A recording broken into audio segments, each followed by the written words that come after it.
오늘 요한계시록 말씀 같이 나누려고 하는데요. 지난 시간에 저희가 다 나누다가 못 나눈 말씀들을 좀 이어서 같이 계속해서 좀 한 번 더 보려고 합니다.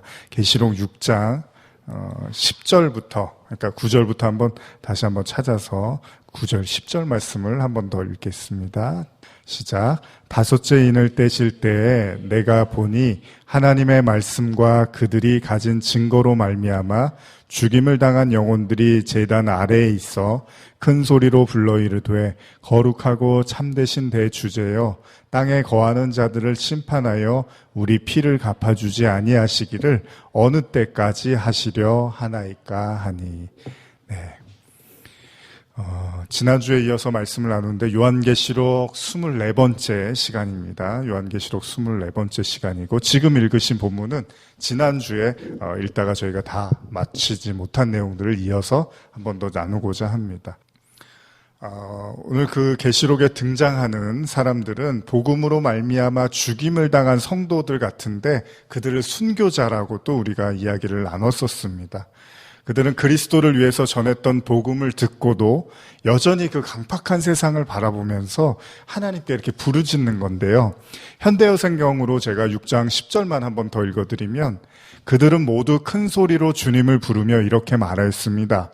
오 거룩하시고 진실하시며 온 세상을 맡아 다스리시는 주님, 땅 위에 있는 자들이 저들에게 행한 악한 일을 심판하시기를 왜 그렇게 더디하십니까? 저희들이 흘린 피에 대한 복수를 언제나 해주시렵니까? 이렇게 기록이 되어 있습니다. 지난주와 연결해서 말씀을 나눈다면 얼핏 보면 이 말씀은 자신들이 흘린 피에 대한 복수로 이해를 할 수 있습니다. 우리를 박해하고 핍박했던 영혼들에 대해서 하나님은 언제 복수를 하실 겁니까? 라고 이야기를 할 수 있겠죠. 복음을 전하는 데 있어서 핍박당하고 괴롭힌 영혼들, 핍박하고 괴롭힌 영혼들에 대해서 하나님의 복수를 외치는 것처럼 보이지만 그런데 주님께서 뭐라고 말씀하십니까? 지난주에도 저희가 읽었는데 6장 11절 말씀 한번 읽어볼까요? 요한계시록 6장 11절입니다. 시작. 각각 그들에게 흰 두루마기를 주시며 이르시되 아직 잠시 동안 쉬되 그들의 동무 종들과 형제들도 자기처럼 죽임을 당하여 그 수가 차기까지 하라 하시더라. 근데 주님이 뭐라고 하시냐면 그렇게 울부짖는 그 순교자와 같은 영혼들에게 그 제단 아래서 울부짖는 영혼들에게 주님이 잠시 쉬라고 말씀을 하십니다. 그리고 그들의 동무들과 형제들도 자신들처럼 죽임을 당해서 그 수가 찰 때까지 기다려야 된다고 말씀을 하세요. 그러니까 세상에 대해서 심판을 외치는 성도들의 음성을 들으신 주님은 아직 더 많은 성도들이 피 흘림을 당할 때까지 기다리라는 거죠. 근데 이런 비슷한 내용이 요한계시록 7장으로 넘어가면 있는데 저희가 아마 다다음번이나 보게 될 내용인데 한번 7장도 한번 보실까요? 요한계시록 7장 2절, 3절입니다. 지난주와의 내용들을 한번 지금 제가 더 말씀을 드리고 또 이어서 지금 말씀을 보고 있습니다. 같이 한번 읽어보겠습니다. 2절, 3절 시작. 또 봄에 다른 천사가 살아계신 하나님의 인을 가지고 해 돋는 데로부터 올라와서 땅과 바다를 해롭게 할 권세를 받은 네 천사를 향하여 큰 소리로 외쳐 이르되 우리가 우리 하나님의 종들의 이마에 인치기까지 땅이나 바다나 나무들을 해하지 말라 하더라.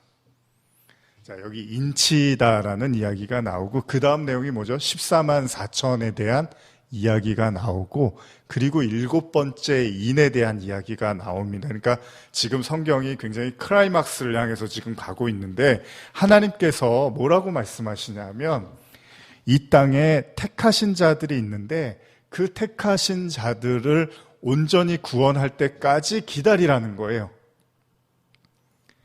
그러니까 베드로도 그랬지만 하나님은 인내하시는 하나님. 베드로서에 보면요.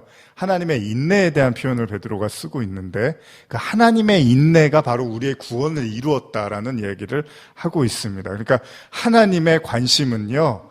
악인이 심판당하는 것에 대한 관심이 아니라 하나님 백성이 구원받는 것에 대해서 하나님은 관심이 있다는 겁니다. 우리는 빨리 악한 사람들이 빨리 심판을 받아서 좀 우리가 겪었던 그 고통들에 대해서 이렇게 복수를 하나님이 해줬으면 좋겠잖아요. 근데 하나님은 거기에는 별로 관심이 없다는 거예요. 그래서 제가 가룟 유다 이야기도 주일날 나눴지만은 가룟 유다를 예수님이 이렇게 지목을 하지를 않아요.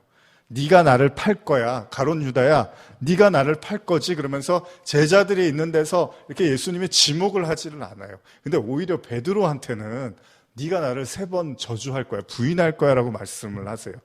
성경 잘 보시면요, 제가 요한복음 13장 이렇게 넘어가면서 말씀을 나눴었잖아요. 14장 넘어가면서 그 유다와 베드로 이야기가 같이 등장을 하는데 똑같습니다. 유다도 예수님을 팔고 베드로도 예수님을 이렇게 부인하는데 굳이 성경이 두 사람을 이렇게 같이 등장을 시켜요. 근데 예수님의 관심은 어디냐 하면, 예수님은 이미 유다는 자신을 팔 걸 알았기 때문에 예수님의 관심은 유다한테 있는 게 아니라 베드로한테 있잖아요. 근데 유다는 유다만 알아듣게 너가 나를 팔 거야 라고 유다한테만 이렇게 알아듣게 하시는데, 베드로는 아닙니다. 있는 데서 그냥 네가 나를 부인할 거야 이렇게 말씀을 하세요.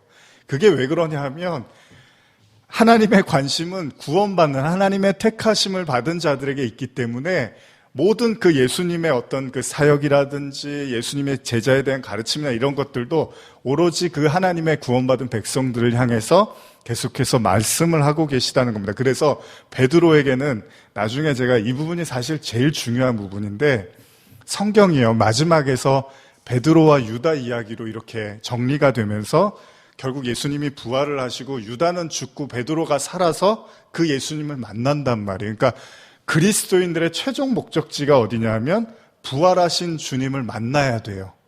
근데 유다는 못 만나요, 그 부활하신 주님을. 예수님이 부활하시기 전에 유다는 죽습니다. 근데 베드로는 남아서 그 예수님을 만나요. 그리고 뭘 받죠? 우리가 나눴죠. 지난 2주에 걸쳐서 용서를 받아요.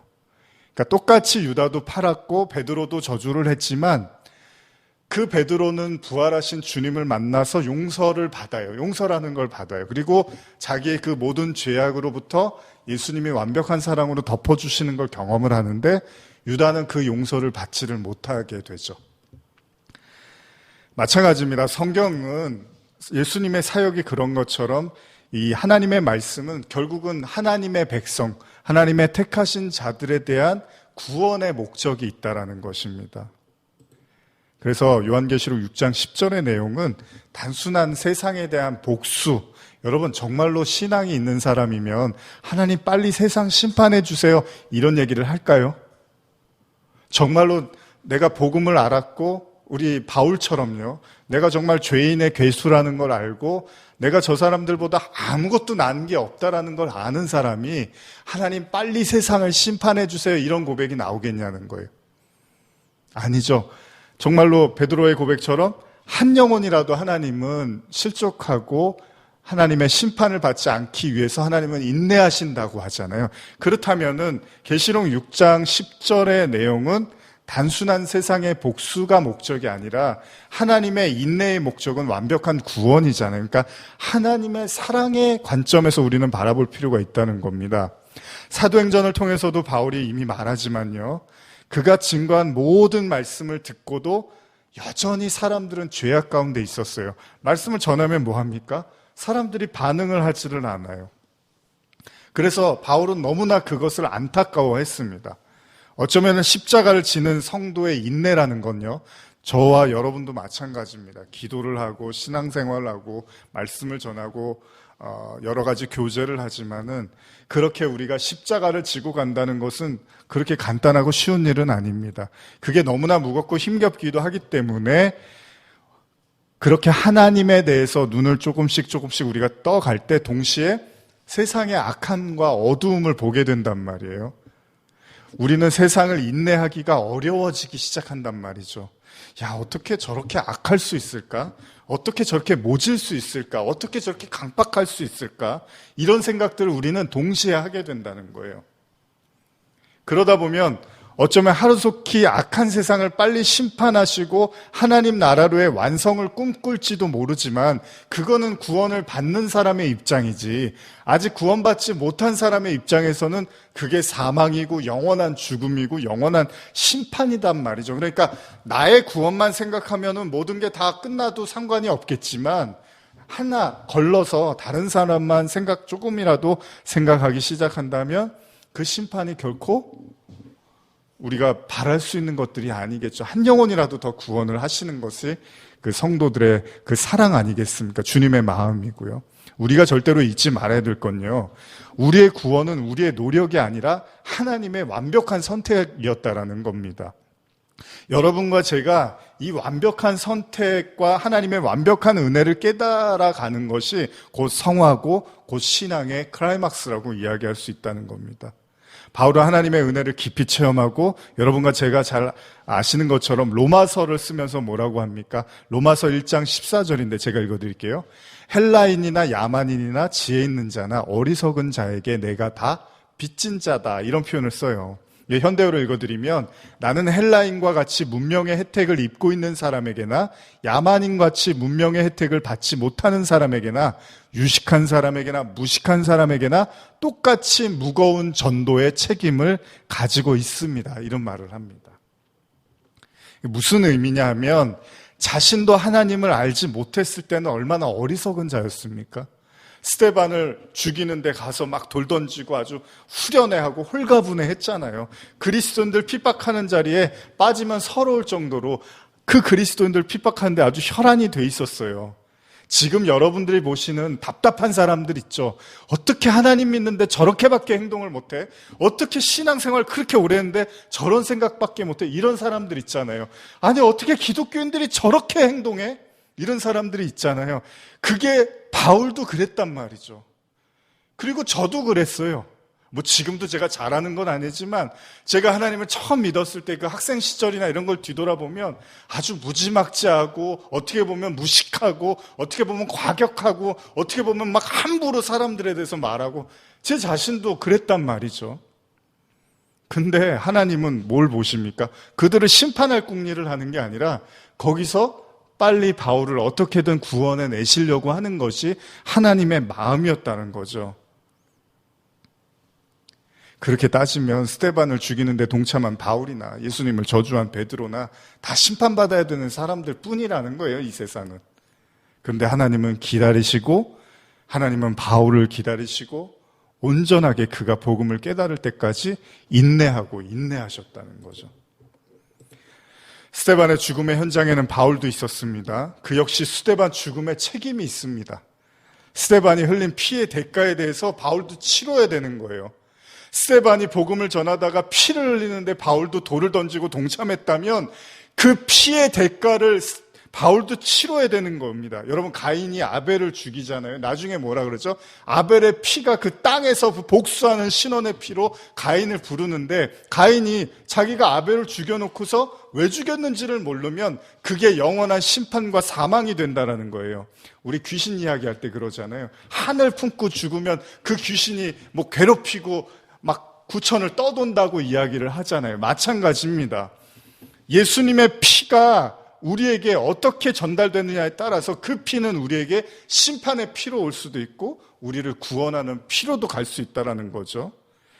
마찬가지입니다. 바울도 그 스데반이 흘린 피, 그 순교의 피의 현장에 있었습니다. 근데 중요한 건 스데반의 피는 세상에 대한 증오의 피가 아니었다는 거예요. 스데반은요, 심지어는 돌을 맞아 죽을 때 예수님이 그렇게 했던 것처럼 뭐라고 하죠? 저들이 하는 일을 저들이 알지 못합니다. 저들을 용서해달라고 스데반은 외쳤다는 거예요. 예수님의 피가 그런 거잖아요. 예수님의 피가 나를 괴롭히고 나를 핍박하고 하나님을 못 알아본 저들에 대한 분노와 그 심판의 그 마음을 가지고 흘린 피였다면 이 세상은 다 죽어야 되는 거죠. 예수님이 십자가가 섰을 때 이 세상은 어둠으로 완전히 완성돼서 그들은 완전히 진노의 대상이 돼서 영원한 죽음을 맞이하는 게 맞아요.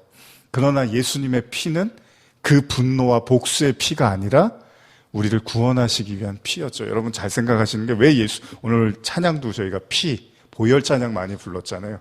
왜 예수님의 피 보혈이 중요하냐 하면 인간의 피는요, 다 그 아담의 그 죄를 유전받은, 아담의 그 죄의 근성을 가진 그 복수와 폭력과 살인의 그 사륙의 피를 갖고 있지만, 오직 그리스도라는 어린 양만 그 사랑, 그 용서를 품고 있는 그 피를 가지고 있는 거예요. 그래서 피, 물, 성령을 같이 이야기하는 게, 여러분과 제 안에 그 성령이 와야지만 우리가 그 용서와 그 사랑을 받을 수 있다는 거예요. 그래서 그리스도의 피 이렇게 이야기를 한단 말이죠. 예수님의 피는 인간의 피와는 다른 피라는 겁니다. 그건 세상에 대한 용서와 사랑의 피였습니다. 그래서 저와 여러분들이 예수님을 십자가에 못 박혔지만 그 피가, 그 사랑, 그 용서로 여러분들 마음에 올 수 있게, 여러분들이 그 피를 마시고, 예수님이 그러잖아요. 나를 먹고 마시라고. 그렇게 해서 여러분들 안에 그 용서와 그 사랑의 피가 존재하면 그걸 형제 사랑이라고 우리가 지난주에 나눴잖아요. 우리가 형제를 사랑하면 하나님이 그 안에 거하시는 거라고. 근데 형제는 우리가 사랑할 수가 없어요. 인간이 가진 피는 복수하고 그 율법과 그 세상의 논리에 의해서 만들어진, 나한테 잘해주는 사람한테는 잘하고 못해주는 사람한테는 못하고, 이런 피란 말이에요. 그러나 그리스도의 피만 온전히 형제와 세상을 사랑하는 그 피를 갖고 있기 때문입니다. 그래서 저와 여러분들이 그 그리스도의 피의 의미를 깨닫지 못하면, 주님은 성경 뭐라 하죠? 그 자체가 심판이라고 하는 거예요. 그 자체가. 그리고 그것으로 인해서 우리는 끝없이 복수와 분노와 미움과 그런 마음을 가지고 평생을 살아가고, 나중에는 그 공허함 속에서, 전도서 말씀에 뭐라 그럽니까? 너희는 그 곤고한 때, 너희가 그 마지막 때가 와서 그 공고함이 오기 그 전에 하나님을 찬양하라, 경외하라고 하잖아요. 무슨 이야기입니까? 인간이 가지고 있는 그 피의 허상, 헛된 부질없음을 결국은 느끼게 되고, 그 자체가 결국 심판이 될 수 있다는 겁니다. 바울이 스데반을 죽였지만, 많은 그리스도인을 박해했지만, 그 박해가 결국은 헛되지 않도록 그들의 피가 바울에게 복음을 깨닫게 해주는 어린 양의 보혈로 그에게 임하게 됐다는 거예요. 그러니까 저와 여러분들도 마찬가지입니다. 저도 잠깐이지만 선교사를 했지만, 많은 선교사님들이 목숨을 걸고 해외에 나갑니다. 실제로 정말로 위험한 곳에서 그냥 그 유언장 쓰고서 나가서 그냥 언제든지 죽을지도 모르는 곳에 가요. 근데 그 마음이요, 그 안에 그들의, 여러분도 마찬가지지만 우리가 그 그리스도라는 피, 그 용서라는 피를 우리 안에 흐르고 있다면 그들의 죽음은 결코 헛되지 않을 거예요. 저와 여러분들도 마찬가지입니다. 우리가 그 하나님의 사랑을 마음으로 품고, 그 정말 뜨겁고 강렬하고 변하지 않는 그 하나님의 사랑이 저와 여러분들 안에 십자가로 말미암아 우리 안에 그 바울이 이야기한 것처럼 그 예수라는 흔적이 우리 안에 생겨버리면 우리의 죽음도 결코 헛되지 않는 거죠. 바울이 매일 그런 얘기를 하잖아요. 나의 죽음이 헛되지 않는다. 내가 이제 그리스도를 알았는데 내가 죽더라도 그건 전혀 아깝지 않다라고 이야기를 하는 거죠. 그것이 바로 순교자들의, 그리스도를 만난 순교자들의 피고 삶이었다는 겁니다. 우리 디모데전서 한번 찾아볼까요? 디모데전서 1장 15절에서 16절입니다. 우리 다 찾으셨으면 한번 같이 읽겠습니다. 시작. 미쁘다 모든 사람이 받을 만한 이 말이여, 그리스도 예수께서 죄인을 구원하시려고 세상에 임하셨다 하였도다. 죄인 중에 내가 괴순이라. 그러나 내가 긍휼을 입은 까닭은 예수 그리스도께서 내게 먼저 일체 오래 참으심을 보이사 후에 주를 믿어 영생 얻는 자들에게 본이 되게 하려 하심이라. 제가 현대어로 한 번 더 읽어드릴게요. 그리스도 예수께서 죄인들을 구하려고 이 세상에 오셨다는 말은 참말입니다. 누구나 다 이 사실을 진심으로 깨달아야 합니다. 나는 죄인 중에서도 큰 죄인이었습니다. 그런 내게 하나님께서는 자비를 베풀어 주셨습니다. 그리스도 예수께서는 아무리 악한 죄인일지라도 크나큰 관용으로 감싸주신다는 것을 가르치려고 나 같은 것을 선택해 주셨습니다. 그래서 다른 사람들도 영원한 생명을 얻을 수 있다는 것을 알게 하시려는 것입니다. 자, 주님은 죄인을 구하러 오신 분이잖아요. 주님의 목적은 무엇입니까? 심판이 아니라 구원이잖아요. 계시록의 목적은 무엇입니까? 성도들의 심판을 말하는 것 같지만 사실은 성도들의 구원을 말하는 거잖아요. 그럼 계시록 6장으로 다시 가서 6장 11절 한번 다시 읽어볼까요? 6장 11절을요. 같이 읽겠습니다. 각각 그들에게 흰 두루마기를 주시며 이르시되 아직 잠시 동안 쉬되 그들의 동무종들과 형제들도 자기처럼 죽임을 당하여 그 수가 차기까지 하라 하시더라. 자, 예수님은 제자들을 자기의 친구라고 얘기를 하죠. 나사로에게도 친구라고 말씀을 하시죠. 친구는 뭐라 그랬죠? 예수님이 말씀하시는 친구는 그냥 친한 사람을 얘기하는 게 아닙니다. 하나님의 모든 말씀을 예수님을 통해서 다 들으면 예수님이 그 사람을 친구라고 해주는 거예요. 그리고 그 말씀을 통해서 그 사람들은 반드시 무엇을 겪는 거죠? 그리스도의 십자가와 부활을 경험하게 됩니다. 그게 나사로의 이야기였죠. 자, 모든 성도들 단 한 사람도 예외 없이 저와 여러분들은 이 십자가를 경험을 하게 되는 거고요. 동시에 십자가를 경험한 사람은요, 십자가만 전하게 됩니다. 다른 것을 전하지 않고 오로지 십자가만 전하게 된다는 거예요. 바울의 고백처럼 십자가 외에는 자랑을 할 게 없다라고 이야기를 하죠. 저도 여기서 수요일날도 설교하고 주일도 설교를 하지만 맨날 십자가, 부활, 죽음, 부활 지겨우실 수도 있잖아요. 물론 아니실 수도 있겠지만. 근데 바울이 그래요. 나는 십자가밖에 할 얘기가 없다고. 왜 그러냐 하면 여러분 그런 분 있잖아요. 약 먹고 정말 좋으면 정말 저 약 정말 좋다고 예를 들면 홍삼 먹고서 몸이 너무 좋으면 홍삼 가는 데마다 홍삼 얘기할 거 아니에요. 우리가 정말로 그걸 진가를 경험하게 되면 그 얘기를 할 수밖에 없잖아요. 바울이 십자가 얘기를 할 수밖에 없는 거예요. 십자가가 전부고 십자가가 구원이고 십자가가 생명이고 바울 입에서는 그거밖에는 나오는 게 없는 거예요. 11절에도 여러분과 읽은 것처럼 그렇게 하나님 말씀과 복음을 전하다가 죽임을 당한 영혼에게 무엇이 주어진다고 그러죠? 다시 한번 11절 보시면 각각 그들에게 흰 두루마기를 주시며 이렇게 이야기를 합니다. 복음을 전하고 하나님의 말씀과 복음을 전하다가 죽임을 당한 영혼에게 흰 두루마기가 주어진대요. 근데 이미 앞부분에서도 제가 말씀을 나눈 것처럼 이 내용은 미래일로만 생각하지 말라 그랬어요. 왜냐하면요, 이런 모든 내용은 신약이나 구약 다 찾아보면 다 등장을 하고 있다는 거예요. 오늘날 동일하게 하나님의 말씀으로 인해서 주님과 함께 죽고 주님과 함께 다시 산 거듭난 영혼들도 동일하게 이런 은혜를 받는다는 거죠. 자, 갈라디아서 3장 26절, 27절을 한번 찾아볼까요? 제 이 말이 틀린지 맞는지 한번 찾아보겠습니다.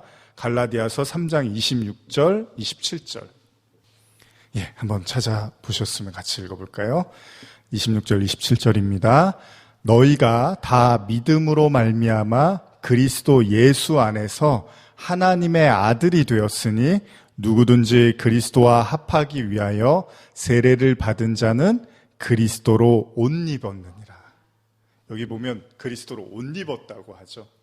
그러면 두루마기는 또 다른 건가요? 다 마찬가지죠. 여러분과 제가 그리스도와 합하여 세례를 받으면 여기서 세례는 성령의 세례도 의미를 하고 있겠죠. 그리스도로 옷 입은 거라는 거예요, 그게. 그러니까 계시록에 있는 말씀은 나중에 그렇게 될 거야? 아니요, 신약에서 이미 그런 이야기들이 계속 나오고 있습니다. 그러니까 저와 여러분들에게도 충분히 우리의 삶 속에서도 일어나는 일들이라는 거예요. 그리스도와 함께 십자가에 못 박힌 자는 그리스도로 옷 입게 된다는 건데, 이게 마태복음으로 가면 22장 8절이한데 이건 제가 한번 말씀드릴게요. 여러분들이 잘 아시는 그 혼인잔치 이야기 있잖아요. 앞에 이야기는 다 빼고 끝에 이야기를 보면 왕이 임금이 아들의 그 혼인잔치를 하려고 하는데 사람들이 안 오죠. 다 거부를 하죠. 그래서 나중에는 아무나 데리고 와라 이렇게 이야기를 해요. 그래서 22장 10절에 보면 9절 이하 보면 내 거리 길에 가서 만나는 대로 혼인잔치에 청하여 오라 하는데 종들이 길에 나가 악한 자나 선한 자나 만나는 대로 모두 데려오니 혼인잔치에 손님이 가득한다 그러죠. 그런데 임금이 이제 손님들을 보잖아요. 근데 여기서 어떤 일이 있죠? 예복을 입고 오지 않은 사람을 보게 되죠. 임금이 말합니다. 어찌하여 예복을 입고 오지 않았느냐. 아니 그가 아무 말도 못하거늘 임금이 뭐라고 합니까? 사환들에게 말하되 그 손발을 묶어 바깥 어두운 데 내던지라. 거기 슬퍼하며 이를 갈게 되리라. 이게 무슨 날벼락입니까? 혼인잔치에 오라 그래서 왔는데 그 예복을 갖고 오지 않으니까 임금이 쫓아내는 것이 아니라 아주 거기에서 슬퍼하며 울며 이를 가게 그렇게 됐다는 거예요. 그리고 끝나는 구절이 마태복음 22장 14절 청함을 받는 자는 많되 택함을 입은 자는 적으니라. 아주 무서운 말씀이죠. 청함을 받는다는 것은 초대를 받은 사람들은 많지만 택함을 입은 사람들은 적다는 거예요. 근데 그들이 누구라고요? 예복을 입은 자. 어떤 예복이요? 그리스도, 두루마기, 다 같은 이야기입니다. 근데 그 두루마기를 계시록 6장 11절은 순교자들에게 주신대요. 순교자. 근데 그 순교자는 복음 전하다가 박해받아서 죽은 자들만 얘기하는 게 아니라 복음에 의해서 죽은 자들, 십자가, 말씀에 의해서 자기를 부정당하고 십자가에 못 박은 자들이 받는 게 두루마기래요. 마찬가지죠. 바울 이야기처럼 우리가 그리스도와 합하여 세례를 받으면 그리스도로 옷 입었다. 에베소서 6장에서 전신갑주 이야기가 그걸 더 구체적으로 이야기를 하는 거죠. 의의 허리띠, 믿음의 방패, 구원의 투구, 성령의 검, 이게 그 그리스도의 옷이라는 것을 더 구체화시켜서 말하고 있는 겁니다. 그들을 또 다른 말로 뭐라 그러죠? 군사라고 하죠. 그래서 에베소서 6장에서 종말로 너희가 이렇게 시작을 해요. 마지막 때 너희가 반드시 갖춰야 될 의복이 있는데 그게 뭐냐 하면 바로 전신갑주를 취하라라는 말로 바울이 설명을 해주고 있죠. 그러니까 구원이라는 건 이렇게 호락호락한 게 아닙니다. 계시록을 통해서 보는 구원은 확인시켜 주는 거예요. 너희들이 이 필요한 계시록에 이 하나님의 심판이 왔을 때 바울이 고린도서에서 말하잖아요. 그 공력을 이야기하면서 누가 그 모래에 집 짓고 이 이야기 하잖아요. 그러면서 공력이 왔는데 바람이 불고 뭔가 그 뜨거운 불이 임했을 때 다 사라지면 그건 아무 의미가 없는데 오직 그리스도라는 반석 위에 세워진 집만 그들만 심판을 면할 수 있다고 하잖아요. 그 옷, 그 집 다 똑같은 얘기라는 거죠. 계시록은 그걸 확인시켜 주는 거예요. 그러니까 그냥 적당히 예수님 믿고 천국 가겠지. 성경 그렇게 얘기하는 게 아니에요. 반드시 구원을 받는 자들은 이런 과정들을 통해서 이런 하나님의 은혜들을 경험하게 되고 그들이 결국은 그리스도라는 옷을 입게 될 것이야라는 이야기를 구체적으로 성경을 통해서 우리에게 설명해 주고 있는 거죠. 그거 아니면 제가 항상 말씀드리죠. 그거 아니면 뭐하러 이스라엘 백성들이 40년 동안을 광야 생활을 하겠습니까? 그렇게 구원이 간단하고 쉽게 이해할 수 있는 거라면 왜 그토록 오랜 시간 동안 그들은 하나님의 말씀을 깨닫지를 못했냐는 거예요. 신약으로 넘어와서도 마찬가지고요. 우리가 믿음으로 출발하는 것은 맞습니다. 그러나 그 믿음을 통해서 결국은 믿음에서 믿음에 이르고 그 믿음의 이름으로 말미암아 그리스도라는 분량에 다다르게 되는 것, 그것이 바로 하나님이 우리에게 계시록을 통해서 깨어있으라고 하시는 말씀이겠죠.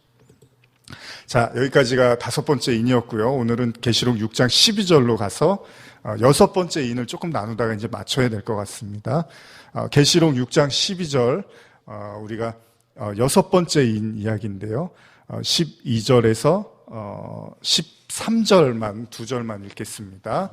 시작. 내가 보니 6째 인을 떼실 때 큰 지진이 나며 해가 검은 털로 짠 상복같이 검어지고 달은 온통 피같이 되며 하늘의 별들이 무화과 나무가 대풍에 흔들려 설익은 열매가 떨어지는 것 같이 땅에 떨어지며.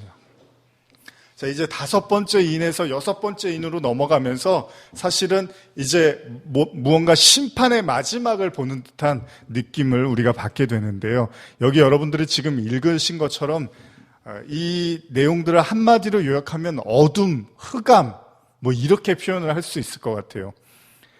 자, 이 6번째 인을 떼자 큰 재앙이 임하는데 우리가 이 재앙에 대해서 이제 오늘은 좀 나눠보려고 하는데요. 이제 이 재앙은 6번째 그리고 7번째 인을 남겨두고 있는데, 자, 6번째 인을 떼자 큰 지진이 나고 해가 검어지고 달이 온통 피같이 된다라는 이야기를 합니다.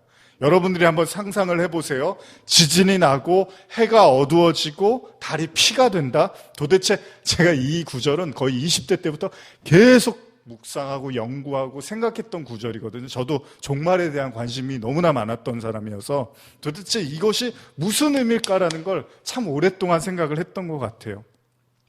자, 그런데 계시록은 심판을 상징하는 책이기도 하잖아요. 어쨌든.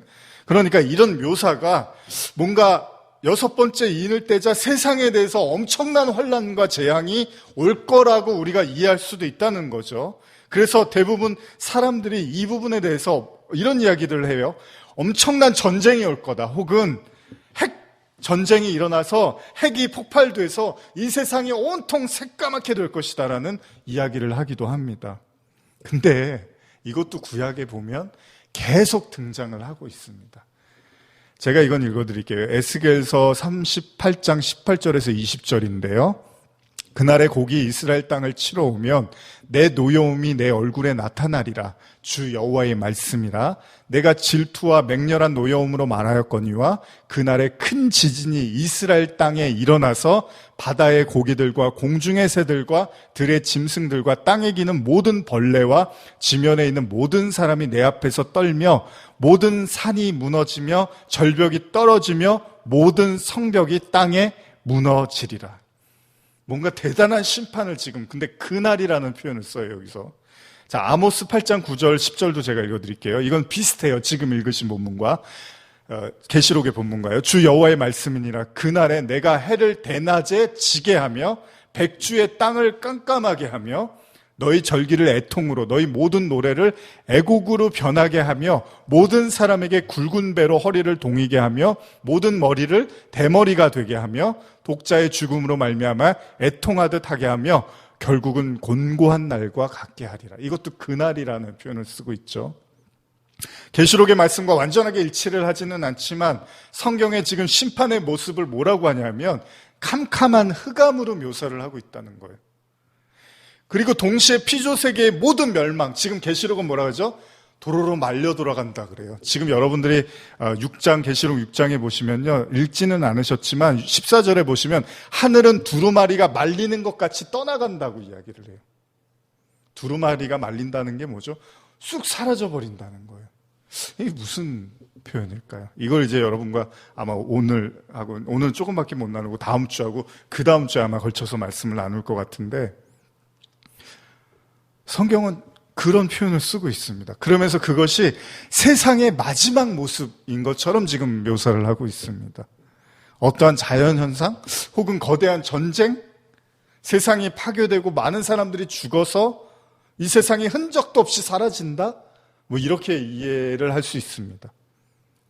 그런데 앞서도 제가 반복적으로 계속 말씀을 드리지만 계시록을 단순히 그런 물질세계의 파괴로 경고하는 책으로 이해를 한다면 어차피 우린 목숨이 하나입니다. 이래 죽나 저래 죽나 인간은 언젠가는 죽게 되잖아요. 그러면 마지막 때 어떤 대단한 일이 일어나서 죽을 거야. 그래서 그 죽음의 날을 위해서 깨어 있어야 된다라는 책으로만 받아들인다면 글쎄요. 그게 그렇게 대단할까요? 만약에 전쟁을 대비하는 것이 성경의 핵심이 아니라면 거대한 재앙을 피했다고 해서 그게 구원받은 거냐는 거예요. 구원은 반드시 그리스도에 대한 믿음과 거듭남을 통해서 이루어지는 건데 어떤 엄청난 재앙이 오는 것을 피했다고 해서 그걸 구원받았다고 말할 수는 없다는 거잖아요. 그러니까 성도들에게 중요한 건 제가 항상 말씀드리지만 계시록을 읽는 여러분과 저도 이 계시록이 지금 나의 구원과 어떤 관련이 있는가, 내가 정말 하나님의 말씀으로 거듭났는가, 내가 하나님의 말씀으로 살아있는 성도인가를 확인하는 데서 여러분들이 그 의미를 찾지 않는다면 나중에 일어날 일들은 여러분 때에 오면 안 오면 그것 이상도 이하도 아닌 게 돼버리는 거죠. 여러분, 요 얘기를 좀 하면서 이제 마무리를 해야 될 것 같은데, 우리 디모데후서 한번 찾아볼까요? 디모데후서 3장 1절에서 5절입니다. 자, 한번 같이 한번 읽어볼까요? 디모데후서 3장 1절에서 5절입니다. 시작. 너는 이것을 알라. 말세에 고통하는 때가 이르러 사람들이 자기를 사랑하며 돈을 사랑하며 자랑하며 교만하며 비방하며 부모를 거역하며 감사하지 아니하며 거룩하지 아니하며 무정하며 원통함을 풀지 아니하며 모함하며 절제하지 못하며 사나우며 선한 것을 좋아하지 아니하며 배신하며 조급하며 자만하며 쾌락을 사랑하기를 하나님 사랑하는 것보다 더하며 경건의 모양은 있으나 경건의 능력은 부인하는 자니 이 같은 자에게서 내가 돌아서라. 지금 이 말씀을 보면 아주 나쁜 말은 다 들어갔습니다. 어떻게 이렇게 구체적으로 나눴는지 싶을 정도로 다 들어갔습니다. 여러분들은 여기에서 얼마나 해당이 되십니까? 자기를 사랑하고 돈을 사랑하고 교만하고 비방하고 부모를 거역하고 감사하지 않고 거룩하지 않고 무정함을 원통함을 풀지 아니하며 모함하며 절제하지 못하며 사나우며 선한 것을 좋아하지 아니하며 배신하며 조급하며 자만하며 쾌락을 사랑하기를 하나님 사랑하는 것보다 더 사랑하고. 근데 바울이 이 글을 쓸 때 3장 1절에 뭐라 그러죠? 말세라는 표현을 써요. 바울은 지금 말세가 오면 인간의 죄악이 극심하게 될 것을 경고하고 있는 것처럼 보여요. 근데 여러분, 안 그랬던 때가 있었나요? 제가 요즘 이제 시간 날 때 머리 식히고 이럴 때 80년대 드라마를 보고 있거든요. 그래서 81년도, 80년, 81년도 TV문학관이라는 걸 가끔 봐요. 그래서 인터넷이 하도 잘 돼 있어서. 근데 40년 전 드라마인데도 지금 드라마하고 별로 내용이 아무런 차이가 없더라고요. 그냥 똑같아요. 다 똑같아요. 내용도 다 똑같고 그냥 표현하는 방식이나 이런 것만 조금 차이가 있을 뿐이지 다 똑같더라고요. 저는 그렇게 생각합니다. 지금이 뭐 더 악하고 옛날은 덜 악하고 인간의 본성이라는 거는 아담 이후로부터 항상 그래왔다라고 저는 생각을 하거든요. 그럼 지금 바울이 말세가 되면은 더 그럴 거야. 물론 그렇게 보셔도 됩니다. 그럴 수도 있어요. 그렇게 비춰질 수도 있어요. 그러나 정도의 차이를 우리가 생각할 수는 있겠지만 역사 이래로 죄는 항상 있어왔고요. 옛날 이야기들 들어보면 옛날에 얼마나 전쟁들이나 이런 얘기 들어보면 얼마나 잔인한 이야기들이 많은지 몰라요. 지금보다도 더 참혹한 이야기들은 수없이 많이 있습니다. 역사서들 보면. 그렇다면 우리가 늘 나눴던 창세기의 소돔과 고모라, 노아 방주, 죄악이 극심해서 하나님이 보다 못해서 심판해버렸잖아요. 그러면 지금 바울이 말세 이렇게 운운하면서 지금 이런 얘기한 거를 우리가 그렇게 이해할 수도 있지만 좀 다른 관점에서 보면요. 이 말씀을 우리가 왜 이런 바울이 말을 했을까? 근데 여러분, 의외로 쉽게 우리가 이해할 수 있는 게 뭐냐 하면요.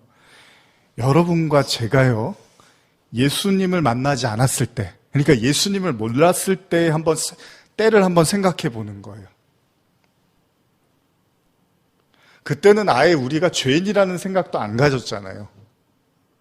예수님을 믿을 때는 우리가 이제 예수님 믿고 내가 죄인이구나라고 했지만 예수님을 몰랐을 때는 내가 무슨 죄인이야.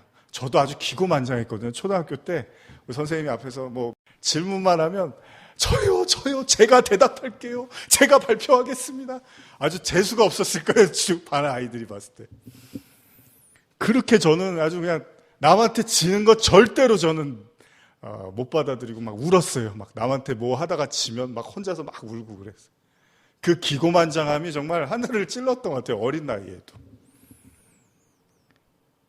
예수님을 안 믿었을 때 아마 대부분 지금 주님을 믿지 않는 사람도 다 자기라는 신을 믿잖아요. 자신을 믿는데 그때는 죄인이라는 생각 안 합니다. 일반적으로 하나님을 모르는 사람들이 스스로 죄인이라는 생각을 할 때는요.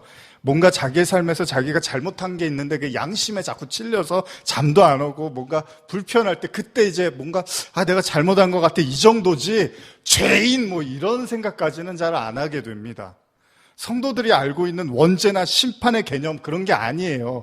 일반 사람들이 느끼는 그 죄는 양심에 갇혀 그냥 도덕적이나 윤리적으로 뭔가 실수하고 잘못한 것에 대한 죄로서의 인식하는 거지 교회 안에도 이런 사람들 많아요, 솔직히. 하나님 말한 원죄 개념조차도 모르고 그냥 어떤 잘못한 행동들 가지고서 죄라고 한 사람들도 많단 말이에요. 어쨌든 간에 그 정도의 양심의 가책을 죄로 생각한단 말이죠. 그런데 진짜 복음을 깨닫고 성경을 알게 되면 어떻게 하죠? 내가 하나님의 원수였구나. 내가 하나님의 원수가 될 수밖에 없는 그런 죄를 진 사람이구나라는 그런 차원의 죄인으로 이해를 하기 시작한단 말이죠. 이건 완전히 다릅니다. 그러니까 우리가 예수를 믿게 되면 우리는 아담의 그 죄가 나의 죄라는 사실을 알게 되잖아요. 그래서 죄를 고백하게 되는데 사실 구원의 문제가 뭐죠? 죄의 문제와 직결되어 있기 때문에 예수님을 믿는다는 것은 그를 믿지 않으면 절대로 우리가 죄로부터 나올 수 없다라는 것을 시인하는 거잖아요. 그래서 신앙이 여기서 머무르지 않습니다. 자, 그러면 바울이요, 사울이었던 시절에 어땠죠? 스데반을 비롯해서 많은 그리스도인들을 핍박할 때는 스스로 하나님의 사람이라는 아주 기고만장함이 있었잖아요. 비록 그가 아담의 원죄를 물려받은 죄인이라는 생각을 하기는 했겠지만 이미 하나님의 선택받은 자로서 아무런 양심의 가책 없이 성도들을 핍박했단 말이에요. 근데 어떻죠? 다메섹 도상으로 가는 도중에 예수라는 환상을 가지고 받게 되고 충격에 빠지잖아요. 그리고 뭐라고 하죠? 자기가 천하의 몹쓸 나쁜 인간이라는 말을 해요. 이후 바울은 복음을 깨닫게 되고요. 뭐라고 그러죠? 자기의 죄가 얼마나 큰지를 알게 됩니다. 심지어는요, 그는 자신 안에 어떤 선도 없다라는 것까지도 고백을 한단 말이에요. 그리고 뭐라 그러죠? 내가 지금까지 쌓아온 모든 지식과 경험과 나의 모든 백그라운드는 배설물에 불과하다라는 고백까지 해버려요. 디모데전서 1장 13절에서 15절인데요. 한번 같이 읽어볼까요? 시작. 내가 전에는 비방자요, 박해자요, 폭행자였으나 도리어 국류를 입은 것은 내가 믿지 아니할 때에 알지 못하고 행하였습니다. 우리 주의 은혜가 그리스도 예수 안에 있는 믿음과 사랑과 함께 넘치도록 풍성하였도다. 미쁘다 모든 사람이 받을 만할 이 말이요.